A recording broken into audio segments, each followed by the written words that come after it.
All right, folks, Mark here cooking books and bringing info. So just want to offer some advice real quick. Folks, understand this, right? We are multi-layered beings. Your aura, right? Everyone's pretty much, I'm sure everyone has heard of a person's aura. What you might not know is your aura has several layers, right? So your aura, which is the energy field that surrounds each and every individual, there's layers to your aura, and this has been studied, right, with the Carillion photography. So they've actually scientifically proven this, and so think of an onion that has layers. You can peel back the layers, right? The closest layer to your physical body is called your ethereal body or your etheric body. Next to that is well, your etheric body is the astral, same difference, right? Next to that is the emotional body, right? So that's you have the first, your physical dense body. Now the thing is, your physical body consists of matter. Your etheric body or your ethereal body consists of astral matter, right? So your physical body has physical matter. Your etheric body has ethereal matter, right? Etheric matter is finer than or less dense than actual physical matter. But I don't want to digress too much. That's not the point. What I really want to focus on is that because we have layers in terms of our aura, we exist as human beings. According to the studies, there's 7 layers. So we fluctuate between these layers.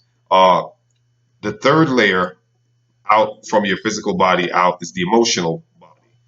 Uh, After that, you have the mental body, the casual body, celestial body, and so on and so forth.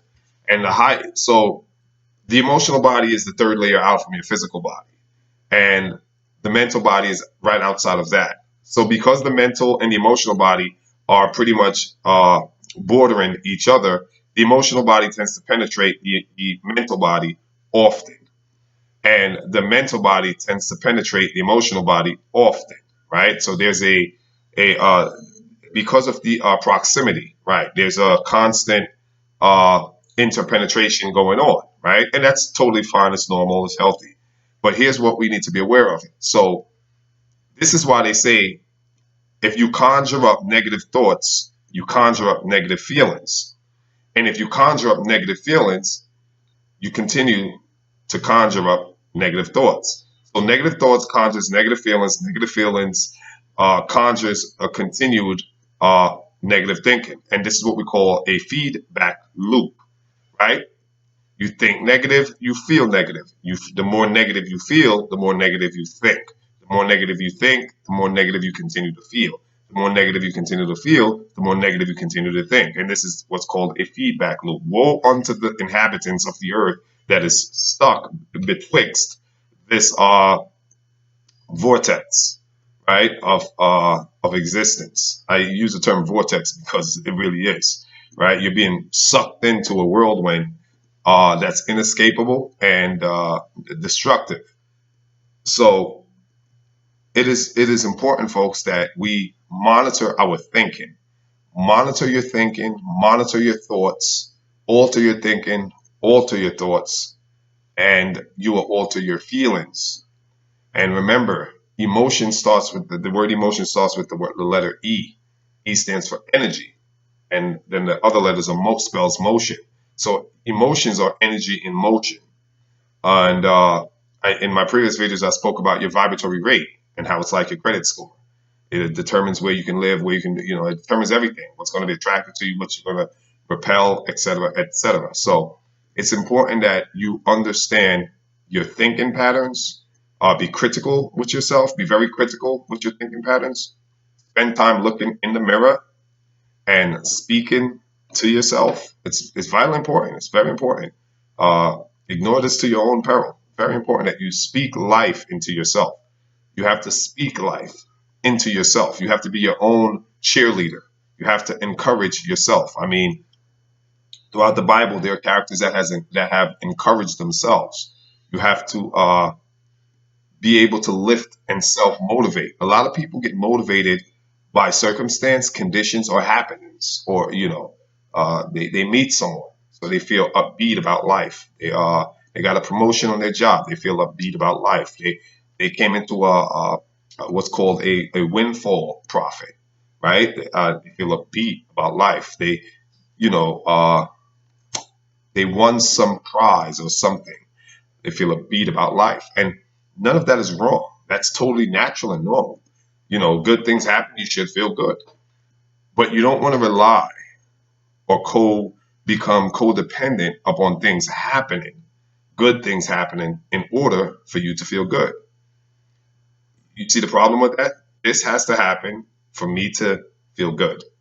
If not this, then not that. You see where I'm going? So if this doesn't happen, then this, then if not this, then not that, right?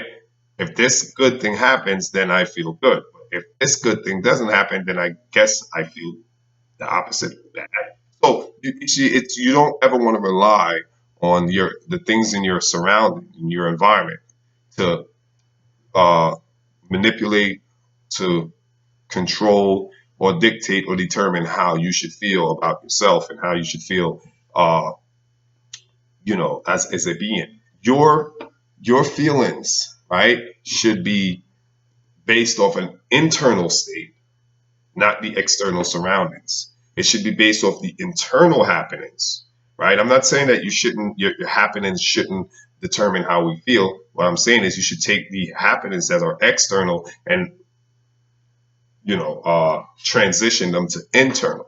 So your internal environment should determine how you feel, not necessarily the external, right? Things happen in the outer world. That's good. Again, if things are going great for you in life, you're making money, you got kids, your wife, everybody, that's all good and dandy. But again, those things can be taken. Those things can disappoint, right? All human beings disappoint. We all fail. We all fall short. So you never want to let your existential state rest upon the external uh, components or elements in your surrounding. Again, those are good, those are complementary, great, but you should always keep in mind those things can always change because that's the only guarantee in life, right? That's really the only guarantee. Well, I mean, death, not taxes. People cheat on taxes. That's another video. But what I'm saying is, the real guarantee, the only thing that's guaranteed is two things. It's not death and taxes, it's death and change. Change is a guarantee. Nothing stays the same forever. Even death itself is a change. We change from a physical corporal body to a non-physical, non-substance, incorporeal state, which is a spirit being, or energy entity, whatever you want to call it. So everything changes. That's the guarantee. So because that principle is written in stone, it's indelibly written on the universe, laws of the universe, then we never want to put our happiness, our state of being, our consciousness, we should never depend upon external factors. Rather, it should be your internal state. When I say internal state, again, I'm particularly speaking to your mind, right? Uh, your soul, right? Your spirit being, your again, your several or auric bodies. Auric bodies again being the several layers, right? If you can learn to see these things, learn to think upon these things, reach higher dimensions, higher states of consciousness, that's all internal, right? That's internalized. If you can learn to weed out the weeds, if you can learn to uh, balance these states out internally, then those internal happenings will always keep you in a more I mean, you'll have your moments of sadness, that's life, right? But it will keep you grounded. It will keep you balanced. That's the word, balance. You won't be too excited, you won't be too depressed, you'll be balanced based off your internal mechanisms, your internal operations and happiness. So until next time, just want to share that with you guys. I'm a little under the weather, that's why my energy's a little down right now. Until next time, you know how to do cookbooks and bring information. Peace.